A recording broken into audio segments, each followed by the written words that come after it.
Hello friends, कैसे हैं आप सब। तो आज हम जिन देशों के बारे में बात करने जा रहे हैं उनकी दुश्मनी सालों पुरानी है। हालांकि इस दुश्मनी का कारण एक तरफा ही रहा है। शायद इसी वजह से आज तक एक देश G20 की अध्यक्षता करने जा रहा है तो दूसरे देश के पास अपने लोगों को 2 वक्त का खाना खिलाने के लिए पैसे तक नहीं है।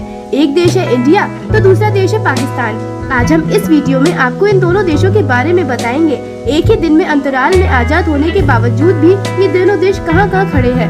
दोस्तों, वीडियो बहुत इंटरेस्टिंग होने वाली है तो वीडियो को एंड तक जरूर देखें। भारत और पाकिस्तान एक ही धरती पर जन्मे हैं। 2 देश हैं, एक ही जैसी जमीन, एक ही जैसा संविधान, एक ही जैसे लोग और एक ही तरीके की बात करने का लहजा। लेकिन इस सब के बावजूद एक देश ने 75 साल में आसमान छू लिया तो एक देश को देखने पड़ रहे हैं भूखमरी के वाले दिन। दोस्तों, जब बात इंडिया और पाकिस्तान के बीच अंतर करने की होती है तो ज्यादा डिस्कशन नहीं होता है। कौन सा देश ज्यादा बेहतर है ये तो बच्चा भी जानता है।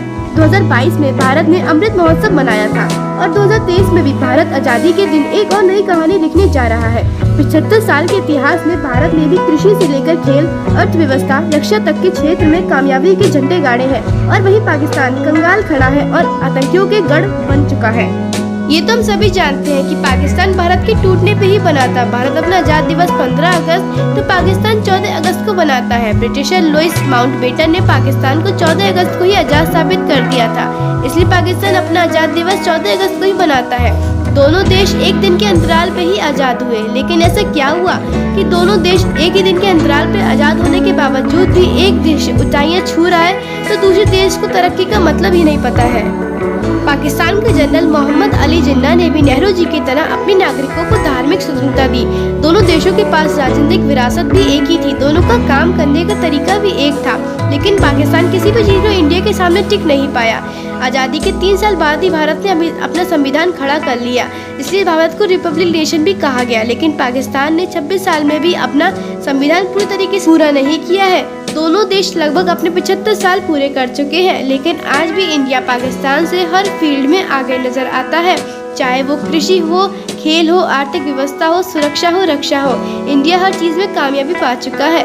चाहे वो अनाज हो, आर्थिक व्यवस्था हो, इंडिया आज भी पाकिस्तान से आगे ही चल। आजादी के समय दोनों देश ही गरीब थे। दोनों देशों के पास अपने देश की आर्थिक व्यवस्था सुधारने की चुनौती थी। इन 75 सालों में भारत ने गरीब मुल्क को छोड़ के आगे बढ़ने वाले आर्थिक व्यवस्था देश में अपना नाम बनाया है। वही पाकिस्तान है जहाँ पैसों की इतनी कमी हो रही है कि वहाँ 2 वक्त की रोटी खाने के भी लाले पड़ रहे हैं। पाकिस्तान की इस हालत का जिम्मेदार किसी प्राकृतिक रीजन को नहीं बल्कि पाकिस्तान खुद है। वहाँ के लोगों का कहना है कि उनकी हालत के जिम्मेदार बल्कि गवर्नमेंट और नीति है। 2022 में विदेशी मुद्रा में संकट में पड़ने वाला है पाकिस्तान, लेकिन भारत अपनी आर्थिक व्यवस्था से इतना मजबूत हो चुका है कि वो टॉप 5 सबसे बड़े आर्थिक देशों में आ रहा है और कहा जा रहा है कि वो जल्दी तीसरे नंबर पे भी आने ही वाला है। आजादी के दौरान 1947 में भारत की GDP 2.7 लाख करोड़ थी, लेकिन इन 75 सालों के दौरान भारत की GDP 55 गुना बढ़ चुकी है। इस समय भारत की GDP 150 लाख करोड़ है, लेकिन इस समय पाकिस्तान 42वें नंबर पर चल रहे हैं। पाकिस्तान की GDP 35 लाख करोड़ है। GDP की बात ही नहीं बल्कि प्रति इंसान की आय की बात करें तो पाकिस्तान भारत से इस समय पीछे ही चल रहा है। भारत में 1950 में एक इंसान की कमाई 274 रुपए थी, जो बढ़ के 1.5 लाख रुपए हो चुकी है। वहीं पाकिस्तान की बात करें, साल 2020 में पाकिस्तान के एक इंसान की सालाना कमाई 95,000 रुपए थी। भारत ने अपने रक्षा बजट में भी 10% बढ़ाया है। वहीं पाकिस्तान इस मामले में भी भारत के आमने सामने कहीं नजर नहीं आ रहा है। साल 2022 से 2023 के पेश हुए बजट में पता चला है कि फाइनेंस मिनिस्टर ने रक्षा क्षेत्र को 5.25 लाख करोड़ रुपए दिए हैं, जो पिछले साल से 10% ज्यादा है।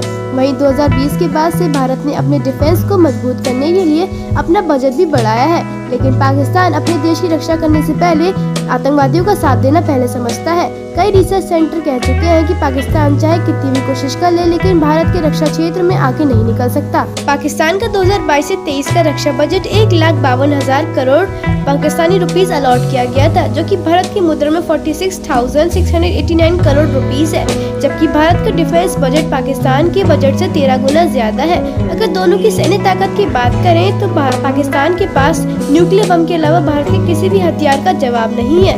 पाकिस्तान के पास 140 से 150 न्यूक्लियर बम है, जबकि इंडिया के पास सिर्फ 130 से 140 न्यूक्लियर बम है। इंडिया के पास 9 टाइप्स की ऑपरेशनल मिसाइल्स है, जिसमें से अग्नि-3 सबसे खतरनाक मानी जाती है, जो कि 5000 किलोमीटर की दूरी से वार कर सकती है। वहीं पाकिस्तान के पास शाहीन नाम की मिसाइल है, जो कि 2000 किलोमीटर की दूरी से वार कर सकती है।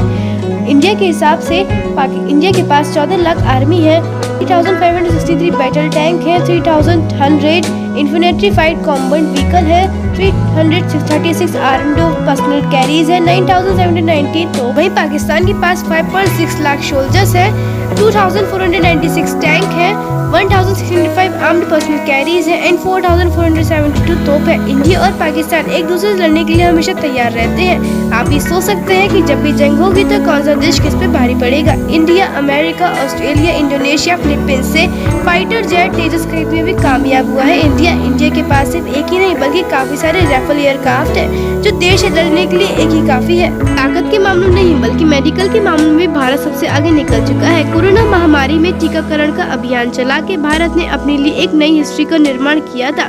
वहीं विदेशी लोग भारत में अच्छा और सस्ता मेडिकल पाने के लिए भारत में अपना चेकअप कराने के लिए आते हैं। इस मामले में भी पाकिस्तान भारत से पिछड़ा हुआ है। किसी भी महामारी में पाकिस्तान ने अपनी कोई भी दवाई तैयार नहीं की थी। बड़ी सर्जरी और कैंसर जैसी बीमारी से लड़ने के लिए पाकिस्तान के लोग भारत में अपना इलाज कराने के लिए भी आते हैं। इंडिया के पास 43,486 प्राइवेट हॉस्पिटल्स हैं और 25,778 गवर्नमेंट हॉस्पिटल्स हैं, जिनमें से पाकिस्तान के पास 8,953 हॉस्पिटल्स हैं, उसमें से 1,282 गवर्नमेंट हॉस्पिटल्स हैं। फार्मा कंपनी की बात करें तो भारत के पास 2021 में $24.47 बिलियन का फायदा हुआ था, जिसमें 2030 तक पॉसिबल $70 बिलियन भी हो सकता है। काफी इस समय भारत से कोरोना वैक्सीन सप्लाईमेंट मांग रहे हैं। के मामले में पाकिस्तान भारत से आगे था, लेकिन भारत ने कड़ी मेहनत के बाद अपनी एक नई स्पेस एजेंसी खोली थी, जो आज एशिया की नंबर 1 स्पेस एजेंसी मानी जाती है। वहीं पाकिस्तान की स्पेस एजेंसी के बारे में आज कोई नहीं जानता है। भारत की स्पेस एजेंसी इसरो ने अपना कमाल बहुत पहले ही दिखा दिया था। इसरो के बनने से 8 साल पहले 16 सितंबर 1961 में पाकिस्तान ने space and upper atmosphere research organisation की शुरुआत की थी। मेहनत के बावजूद भारत ने अंतरिक्ष में चंद्रयान 2 जैसे एम्बिशन करके अपना सिक्का गाड़ लिया और आज भी पाकिस्तान इस बारे में बस सोच ही रहा है। पाकिस्तान ने अब तक सिर्फ 5 सैटेलाइट लॉन्च की है और 1975 से अब तक भारत ने 116 सैटेलाइट लॉन्च की है और फरवरी 2017 में भारत ने 104 सैटेलाइट एक साथ लॉन्च की थी, जो कि वर्ल्ड रिकॉर्ड बना था। इंटरनेशनल लेवल पे दोनों देशों की क्या स्थिति है ये किसी से छुपी हुई नहीं है। वहीं भारत की पब्लिक इमेज देखकर चाइना भी भारत के ऊपर आगे बढ़ने से पहले 100 बार सोचता है। वहीं यूक्रेन के मामले में भारत अमेरिका के साथ इतना झुक के रूस के साथ अपना व्यापार जारी रखा था। वहीं किसी भी मामले में भारत के साथ रूस, अमेरिका जैसे बड़े देश खड़े हुए हैं। वहीं पाकिस्तान की वैश्विक मंच पे वैल्यू नहीं रखती है। आज भी पाकिस्तान आतंकियों के लिए ठिकाना बना हुआ है और आगे आतंकी भारत को तंग करते रहते हैं, जिसमें काफी देश उनकी मदद भी करते हैं। वहीं भारत पे अपना ओलंपिक में ठिकाना बना रहा है। वहीं पाकिस्तान अपने सिविल वॉर में उलझा हुआ बैठा हुआ है, जिसे किसी चीज का होश ही नहीं है।